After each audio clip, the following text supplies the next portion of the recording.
Hello. नमस्कार दोस्तों। भारत के संविधान का भाग 2। पिछले वीडियो में भारत के संविधान का भाग 1 अपन ने कर लिया था, जिसमें अनुच्छेद 1 से 4 तक था और नाम था संघ और उसका राज्य क्षेत्र। भारतीय संविधान के भाग 2 में है नागरिकता। नागरिकता से संबंधित है भाग 2 और अनुच्छेद है 5 से 11, यानी इसमें 7 अनुच्छेदों का उल्लेख है। भाग 2 में 7 अनुच्छेद है, भाग 1 में 4 अनुच्छेद थे। सबसे पहले नागरिक होता कौन है? एक देश की सीमा के अंतर्गत प्राप्त राजनीतिक और नागरिक अधिकार प्राप्त व्यक्ति को नागरिक कहा जाता है। फिर भारत में नागरिकता का क्या प्रावधान है? अनुच्छेद 5 में 26 जनवरी 1950 को, जिस दिन भारत का संविधान लागू हुआ, को नागरिकता प्राप्त कैसे हुई? यदि वह भारत में जन्मा हो, माता पिता में से कोई एक भारत में जन्मा हो या 5 वर्ष से भारत में रह रहा हो, तो अनुच्छेद 5 के अंतर्गत 26 जनवरी 1950 को भारत की नागरिकता प्राप्त हो गई। अगला अनुच्छेद 6, पाकिस्तान से भारत में आए व्यक्तियों को नागरिकता प्राप्त है। पाकिस्तान में जो लोग थे वो और भारत में आ गए, उनको नागरिकता कैसे मिली? यदि माता पिता या दादा दादी में से कोई भारतीय मूल का हो। भारतीय मूल का यहाँ मतलब है भारत शासन अधिनियम 1935 के अंतर्गत कोई अगर भारत का नागरिक है, एक तो ये कंडीशन। दूसरी, एक डेट है याद रखना, 19 जुलाई 1948 तक भारत में रहा हो। 19 जुलाई 1948 की जो डेट है उसको ध्यान में रखना, आप तक भारत में रहा हो तो भारत की नागरिकता प्राप्त हो जाएगी। अगर वो पाकिस्तान से भारत आया है और ये 2 कंडीशन अगर वो पूरी कर रहा है तो भारत की नागरिकता प्राप्त हो जाएगी। फिर है अनुच्छेद 7, भारत से पाकिस्तान गए व्यक्तियों को नागरिकता। मतलब भारत विभाजन के समय अगर कोई नागरिक पाकिस्तान चला गया तो उसको भारत की नागरिकता कैसे मिलेगी? 1 मार्च 1947 के पश्चात स्थायी रूप से भारत लौट आया हो तो वह भारत का नागरिक होगा। अनुच्छेद 7 के अनुसार कोई व्यक्ति जो पहले पाकिस्तान चला गया था लेकिन 1 मार्च 1947 के बाद भारत आ गया और स्थायी रूप से वो यहाँ बस गया तो उसको भारत की नागरिकता मिल जाएगी। फिर है अनुच्छेद 8, भारत के बाहर रहने वाले भारतीय मूल के नागरिकों को नागरिकता का अधिकार। कोई व्यक्ति जो भारत में था ही नहीं, भारत से बाहर था, उसको भारत की नागरिकता कैसे मिलेगी? तो 1 नंबर कंडीशन है यदि उसके माता पिता, दादा दादी, नाना नानी में से कोई एक भारतीय मूल का हो तो रजिस्ट्रेशन करवाकर भारत के नागरिक बन सकते हैं।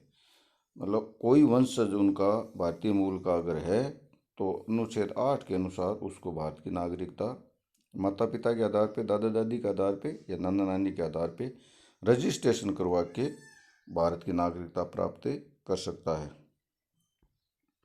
अनुच्छेद 9, किसी व्यक्ति द्वारा विदेशी राज्य की नागरिकता स्वेच्छा से अर्जित करने पर वह भारत का नागरिक नहीं रहेगा। कोई व्यक्ति बाहर गया और किसी दूसरे देश की नागरिकता प्राप्त कर ली तो भारत की नागरिकता स्वतः ही समाप्त हो जाएगी। ये है अनुच्छेद 9 में। फिर अनुच्छेद 10 में नागरिकता के अधिकारों का बना रहना जब तक कि इस संबंध में भारत की संसद कोई विधि पारित न कर दे। नागरिकों को जो जितने प्रकार के राजनीतिक और नागरिक जो अधिकार है वो तब तक बने रहेंगे जब तक संसद कोई कानून बना के उसमें परिवर्तन न कर दे। इसका एक दूसरे अर्थ में समझो आप, नागरिकता से संबंधित कोई कानून बनाने वाली अगर संस्था है तो वह है भारत की संसद, और भारत की संसद द्वारा बनाई गई विधि सर्वोपरि विधि होगी। फिर अनुच्छेद 11, किसी नागरिक को नागरिकता देने व समाप्त करने का अधिकार भारत की संसद को है। नागरिकता से संबंधित संपूर्ण प्रकार की जो शक्तियां हैं वो भारत की संसद में निहित है। किस नागरिक को नागरिकता देनी है, किस नागरिक की नागरिकता समाप्त करनी है, इसका पूर्ण अधिकार भारत की संसद को है। एक दो नोट डाल लो। भारत की नागरिकता का प्रावधान ब्रिटेन से प्रभावित है, क्योंकि ब्रिटेन में एकल नागरिकता है और भारत में भी एकल नागरिकता है। तो नागरिकता से संबंधित जो प्रावधान है वो ब्रिटिश संविधान से लिए गए हैं। कानूनी दर्जे के आधार पर नागरिकता के 4 प्रकार होते हैं। कानूनी आधार पर नागरिकता के 4 प्रकार होते हैं। एक नागरिक होता है, एक शरणार्थी, एक विदेशी और एक होता है राज्य विहीन। भारत नागरिकता अधिनियम 1955 मतलब नागरिकता का प्रावधान भाग 2 में किया गया है। इसके लिए एक विधि पारित की गई और उस विधि का नाम था भारत नागरिकता अधिनियम 1955। 1955 में नागरिकता के में क्या प्रावधान है? इसके अंतर्गत नागरिकता अर्जित करने के 5 तरीके हैं। पहला है जन्म से, लेकिन माता या पिता में से एक भारतीय होना चाहिए, लेकिन दूसरा अवैध प्रवासी न हो। भारत में जो नागरिक जन्मा है, जो बच्चा जन्मा है, उसके माता या पिता में से एक भारतीय हो और दूसरा अवैध प्रवासी न हो, तो जन्म के आधार पे नागरिकता भारत की मिल जाएगी। दूसरा तरीका है पंजीकरण। यदि कोई व्यक्ति अवैध प्रवासी न हो और भारत में 7 साल से रह रहा हो तो भारत की नागरिकता प्राप्त कर सकता है। पंजीकरण करवा के जो 7 साल से भारत में रह रहा है तो उसको नागरिकता भारत की मिल जाएगी। तीसरा है देशीकरण।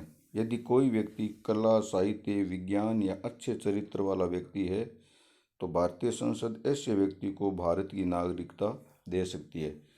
मतलब कोई ख्याति प्राप्त अगर व्यक्ति है तो भारत की संसद उसको भारत की नागरिकता दे सकती है, और ऐसी नागरिकता को देशीकरण की नागरिकता कहा जाता है।